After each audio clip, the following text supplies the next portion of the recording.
YouTubers, and welcome back to another episode of the Grandstand here on the Ohio Patriot Education Network YouTube channel. I'm as always your host here at the Ohio Patriot. And for today's episode, we are going to talk about an update with the neighbor guy, how the wicked weather / crazy weather changes are here in Ohio in the past week or so, and then what it is to be an American, specifically from the Federalist paper number 2. Specifically, this is in response to Vivek's stupid bullshit in the past day or so, where he wrote that stupid op-ed for New York Times and was basically trying to shit talk and be like, well, anybody can be an American. There's 8 billion people on the planet that could be an American. They just gotta basically follow the rules of the Constitution. It's like, it's not how that works, dickhead. So, and I would expect nothing less from a fucking incoherent piece of shit that should be kicked out of this race already is what it is. So, but yeah, that's the problem right now, is that Ohio has no... I've been trying to look into it all the past day or so too here after that whole thing came out, and trying to find a legal way to kick his ass out of the race right now is what it is. But as far as I can tell, all the legal ways would have to be him already being a sitting governor essentially. So unless it would be something where like the General Assembly like, no, we can kick his ass out or whatever the case be then. But the problem is there's a lot of those people that are also rhinos there that are already backing him for the governorship is what it is then. So I don't know. I know that the 2 other guys that are trying to primary him out right now, Phil Funderburg and then Casey, I think it's Pooch or Pitch, something like that. It's P-U-T-S-C-H, I believe. So I'm not sure exactly how it would be pronounced.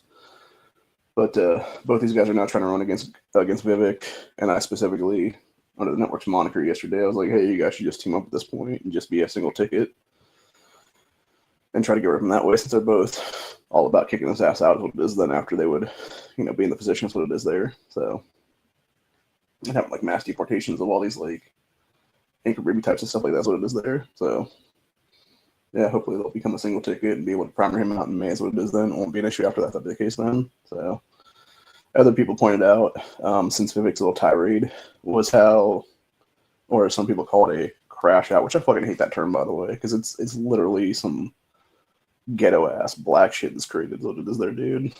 And I'm personally just like fucking sick and tired of people taking ghetto culture and making it mainstream is what it is right now. Because there's so many better terms you could use. You could use tirade, you could use rant, you could use meltdown, whatever the case be. Like there's a million other words you could use that are better terminology than crash out. And plus it just makes you sound fucking ignorant is what it is there too. So, but anyway, but yeah, they were basically talking about Vic's meltdown is what it was, and how it's basically interesting when you look at both the times that he's basically shit-talked Americans in the past year or so what it is now. They're both right around Christmas. So I'm not surprised that a Hindu would be shit-talking Americans is what it is there. So anyway, but yeah, so there's that. And then I went out to get my mail a little bit ago and went past the neighbor guy's door there is what it was, because that's how the sidewalk works here is what it is. And I noticed that there was some tape around his screen door there, and there was a little piece of paper on like the edge of it, like somebody had ripped off like something. And I'm assuming that was the landlord putting up a 3-day notice like a week or so ago is what it was then. So I don't know. I haven't heard anything from this dude since like I think it was Tuesday night, give or take. So it's been like a day and a half, give or take now, almost 2 days now. So I'm not sure if he's still in there or not. I know his car is still in the parking lot, so I don't know if he has his buddy come over and take him someplace or what it is. So, but it is weird that he would leave his vehicle behind and then also like a barbecue and a bunch of other stuff outside is what it is there. So, I don't know, just weird. But who knows? All I know is hopefully it'll be January 1st and this guy will just be out completely is what it is then. Because it'll be at least, I think, 4 weeks to like 6 weeks, I think is what the eviction process is here in Ohio. So hopefully it'll be at the beginning of January. The landlord will just be like, okay, he's done. Put his ass out completely is what it is. So, but who knows? All I know is it's just a bunch of shit that I've had to put up with for the past like 8 months where I didn't need to is what it is. So. And if I had known these walls are going to be as thin as they were and not have really any insulation in them, I probably would have tried to get them different places than it is there. But again, it was hard to do that because with my financials at the time, and then because it was obviously before I got all my stuff figured out, where they were giving me my full disability check is what it is there. And yeah, so up to that point, like, I was really hard pressed to find a place that would even accept me as what it is then. And this dude that owns these places was willing to do that, is what it was then. So that's basically why I came to live here, is what it is. So hopefully now I get everything figured out, I can actually find a different place than come beginning of March is what it is then, and then have that ready to go by the end of March is what it would be then. And I could just move there is what it would be then, and have everything set up come April is what it would be then. So, but who knows? So, anyways, because I definitely need to get away from this place is what it is right now. It's just driving me insane, basically. So, but yeah, so that being said, obviously going to weather stuff for a minute. So I swear to God, the weather in this place has been like straight up bipolar in the past like week or so. So we were down to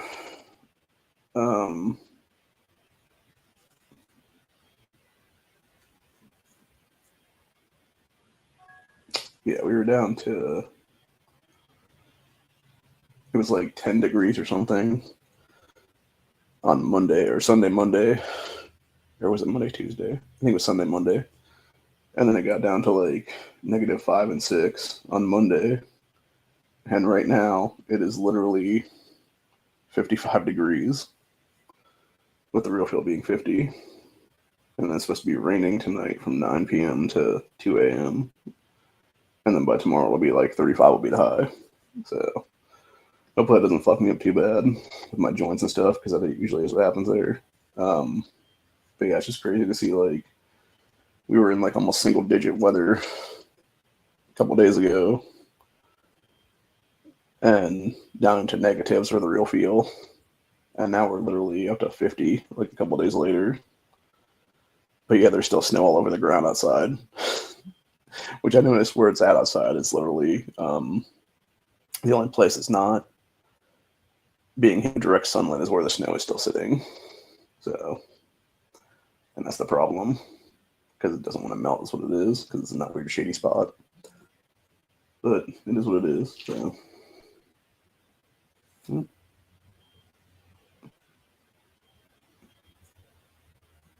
notification from offer up here.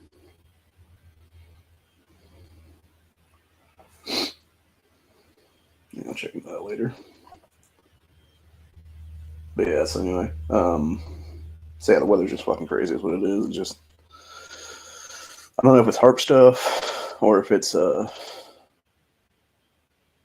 like the planet just rearranging itself or something, or what it is. I think it's probably government intervention of some kind is what it is, because it seems like it would just be weird then. And then especially looking at the forecast for the coming days, it's supposed to be like in the 50s for Christmas Day then too. And I'm just like, really, dude? Like, we can't have like that's the one day you actually want to have like a little bit of snow on the ground is what it is, or like at least, you know, like winter weather, Wonderland or whatever then. So it is kind of irritating if that be the case then. So anyway, but moving on to the other thing we're going to talk about, which is What is an American, from the Federalist Papers #2. This is directly from the Wikipedia article on the Federalist Papers, which I believe you would also have the same exact content on various other websites, whether it be U.S. government website, whether it be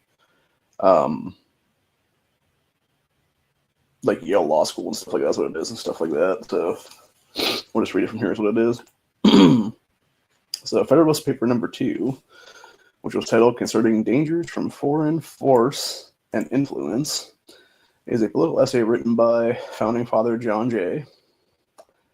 It was the second of the Federalist Papers, a series of 85 essays arguing for the ratification of the United States Constitution. The essay was first published in the Independent Journal, New York, on October 31st, 1787, under the pseudonym Peleus. The name under which the Federalist Papers were published, Federalist #2, established the premise of nationhood that would persist through the series, addressing the issue of political union. Says Federalist Paper #2 defines Jay's concept of a single American nationality, which he sees as brought together by providence through shared culture and beneficial geography, which, by the way, you cannot have shared culture or beneficial geography when you have like 50,000 different races is what it is. And that's why multiculturalism never works. It's always a failure is what it is. And it's also interesting when you look at it because where they force diversity and multiculturalism into countries, it's always white nations.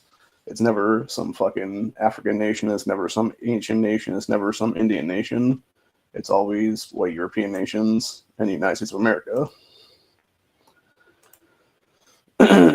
So, anyway. Let's see. Yeah, shared culture, beneficial geography. So some of Jay's depictions of nationhood depend on historical revisionism.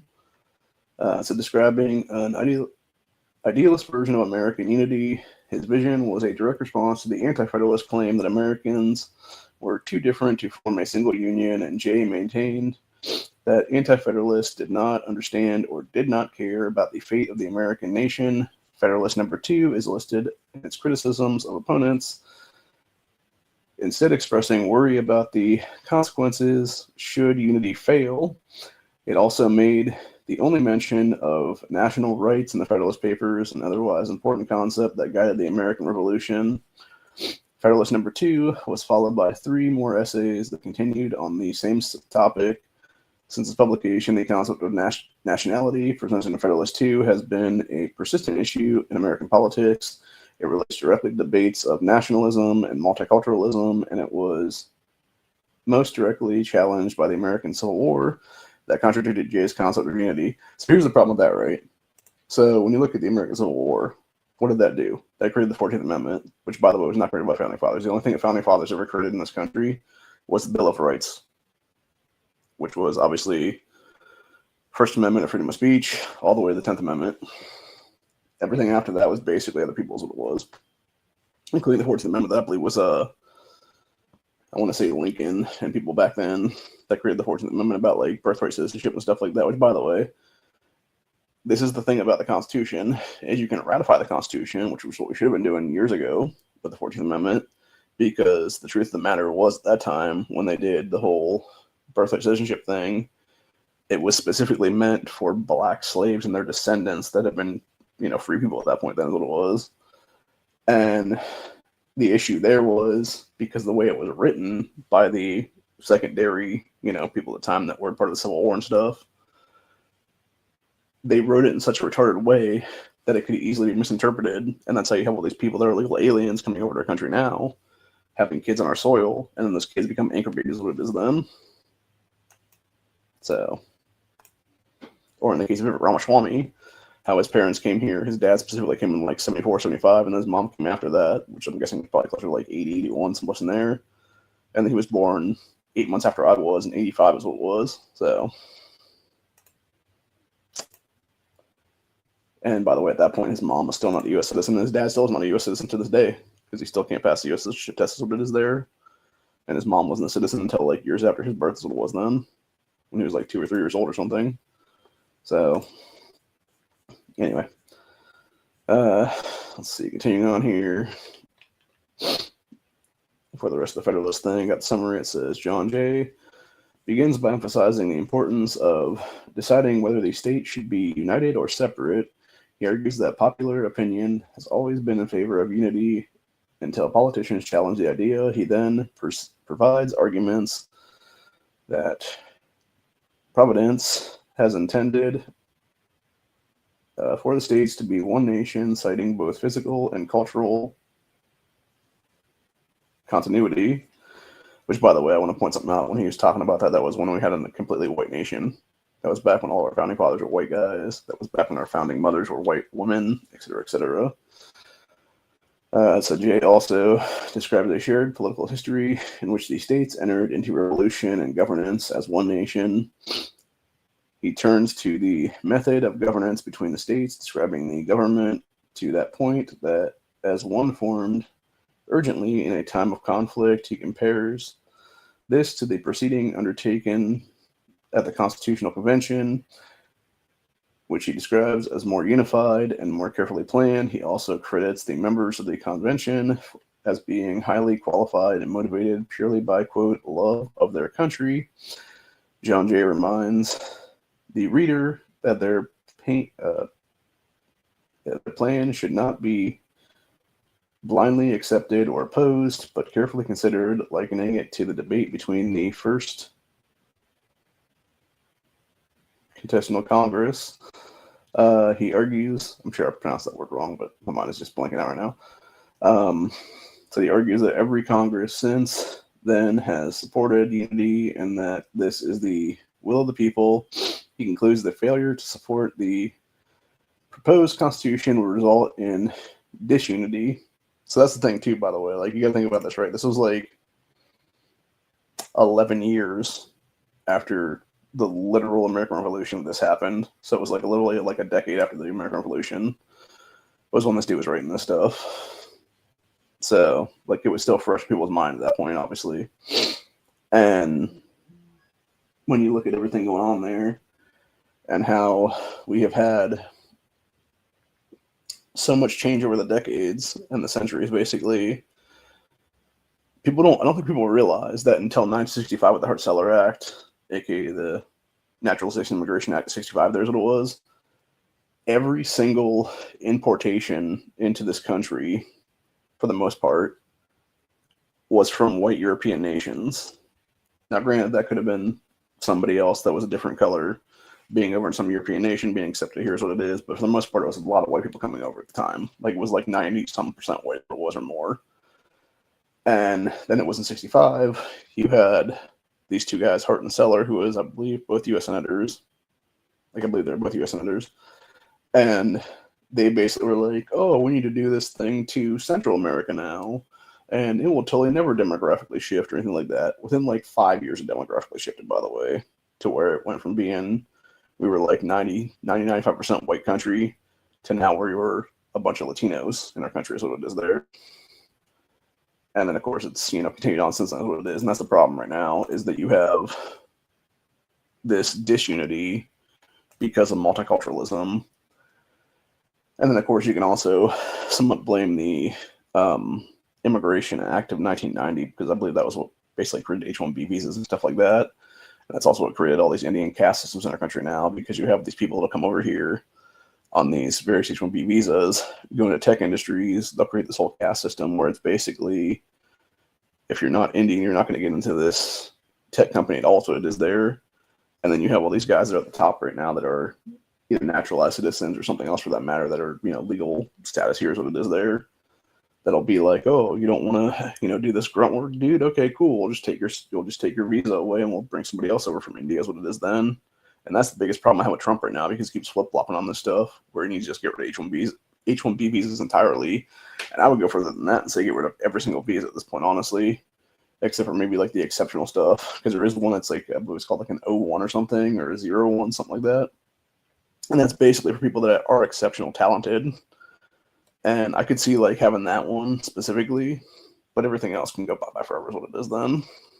Because truthfully, like what we should be doing as a country right now, the problem right now is we've had continuous immigration to our country, both illegal and legal, for like the past 70-something years now is what it is. And when you have people coming in every single day for like 60 to 70 years is what it is now, you never have assimilation. That was the biggest thing when you look back at where we had everything before Hart-Celler Act of 65. You actually had down periods of assimilation where it was basically forced assimilation in many cases, where it's like, yeah, learn English or get the fuck out. And it was people calling each other like all kinds of slurs and stuff like that. You had the Italian slurs, you had the Irish slurs, you had the German slurs, you had everything else like that. So, and people understood their place is what it was, dude. Because at the end of the day, the one thing that they would then share as a country was that they all spoke English is what it was.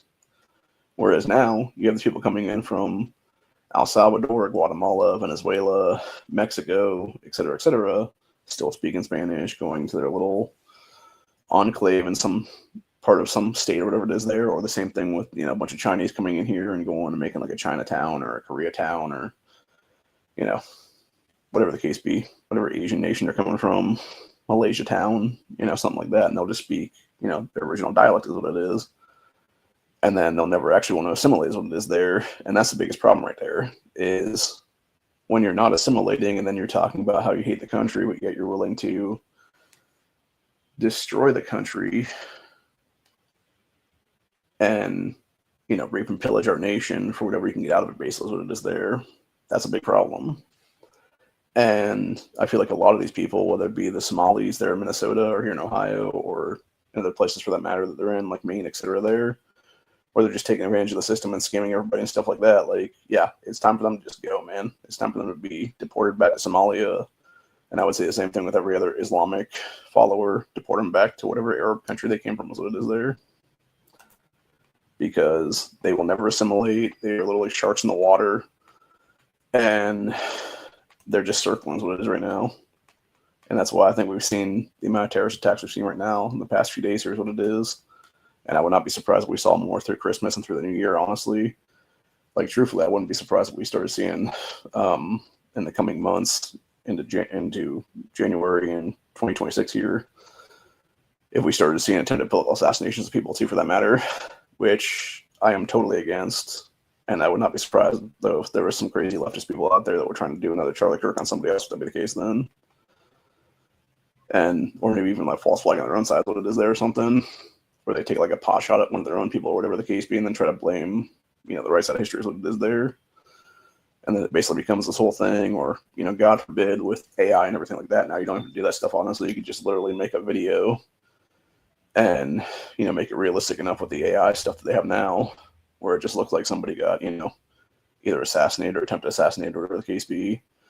And then it just, people just start circulating that video or whatever the case be, and now you got like 100 million people or whatever the case be thinking it's real, and then nobody realizing that it's some kind of AI or whatever the case be.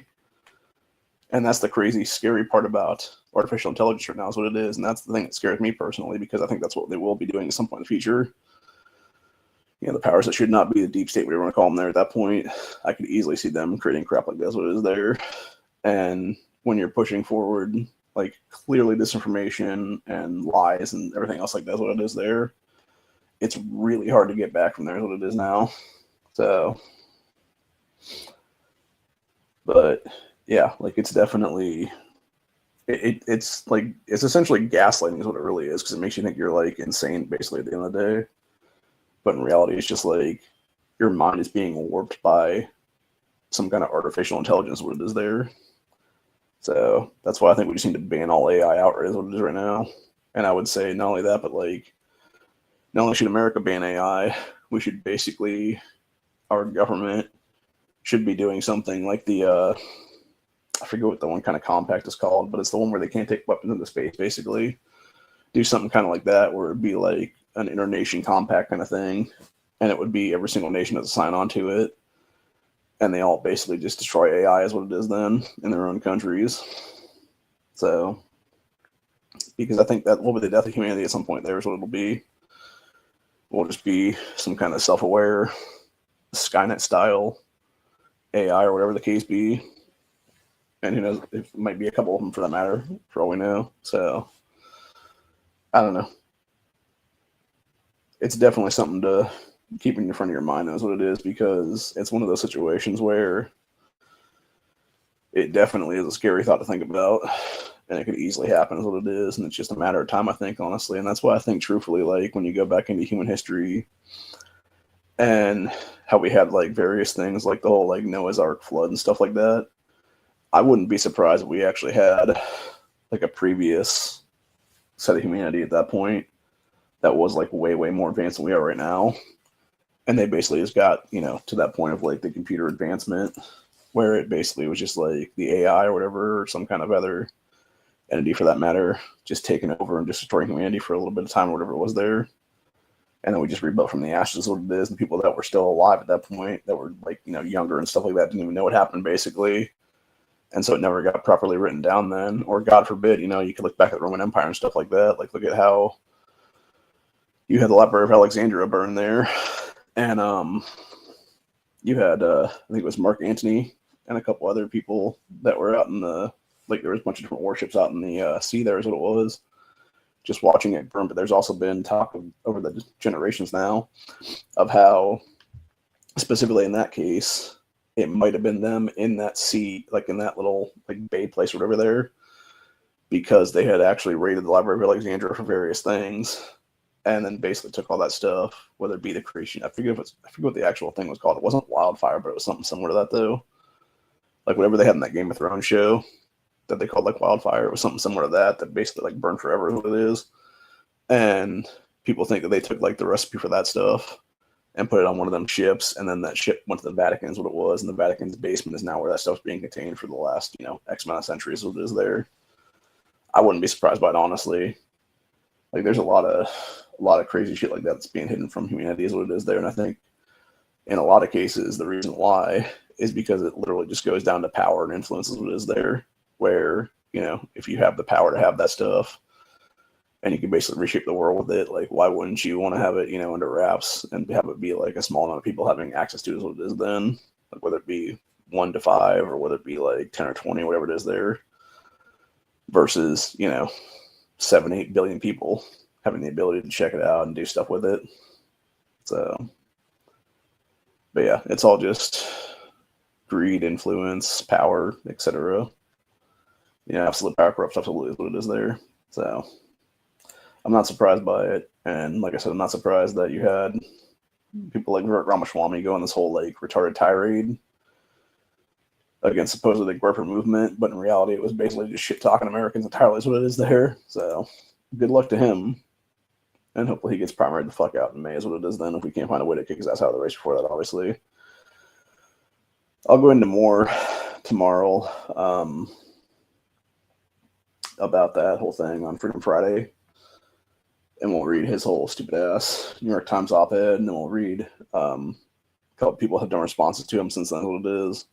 We'll read those ones too during that. And I think I'll probably talk about some other stuff too, though. But yeah, as far as I'm aware, any updates for the Rob Reiner story with his, murdered by his son, there's what it is, as far as my understanding what that is. Him and the wife both got stabbed to death, had their throats cut, and then basically their son, Nick, was arrested.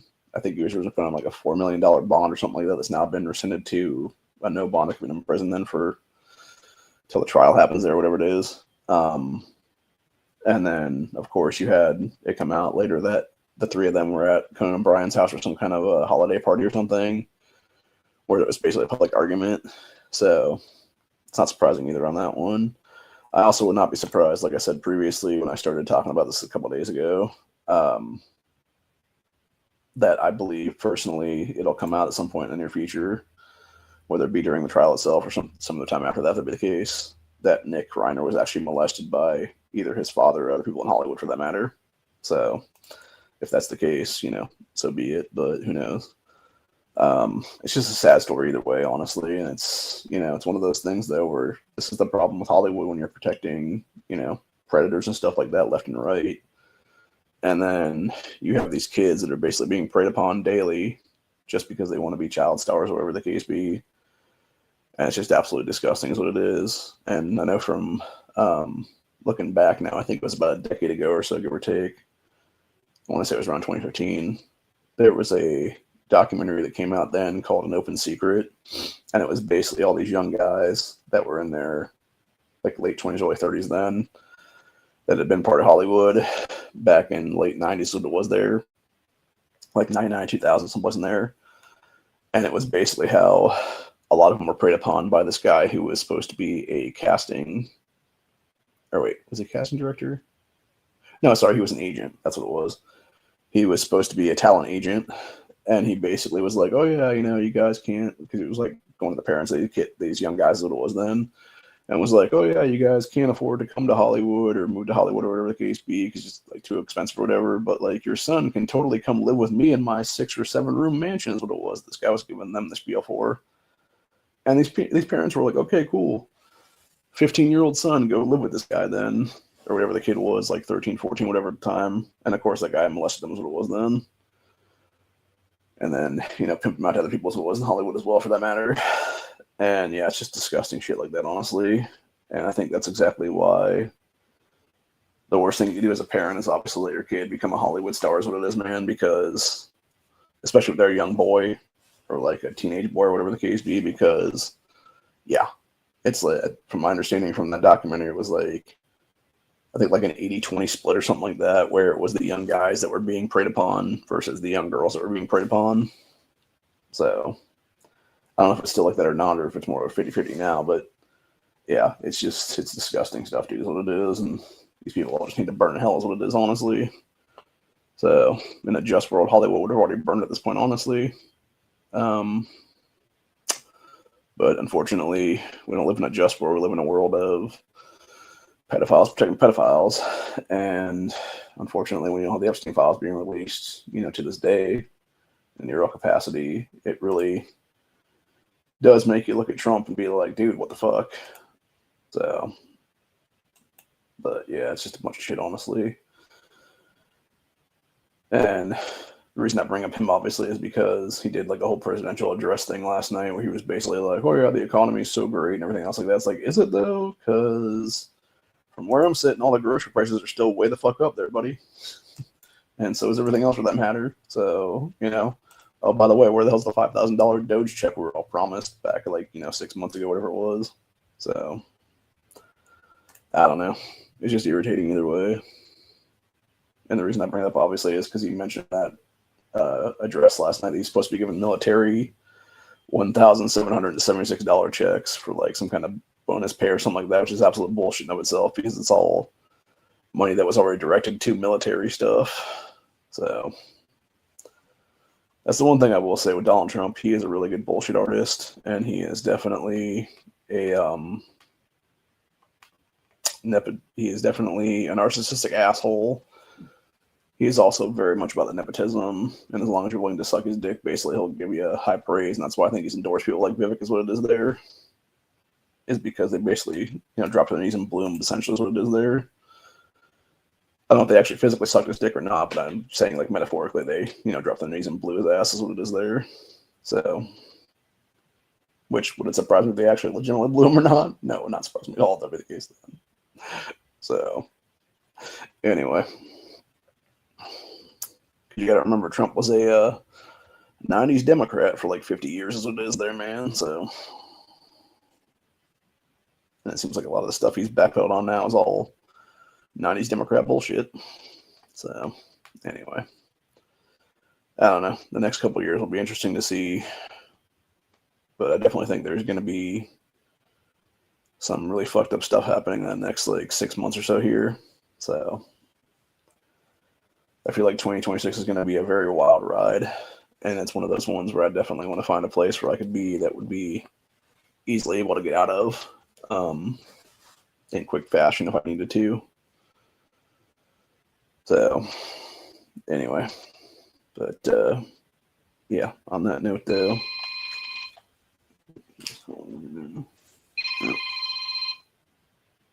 Hang on, I gotta get this.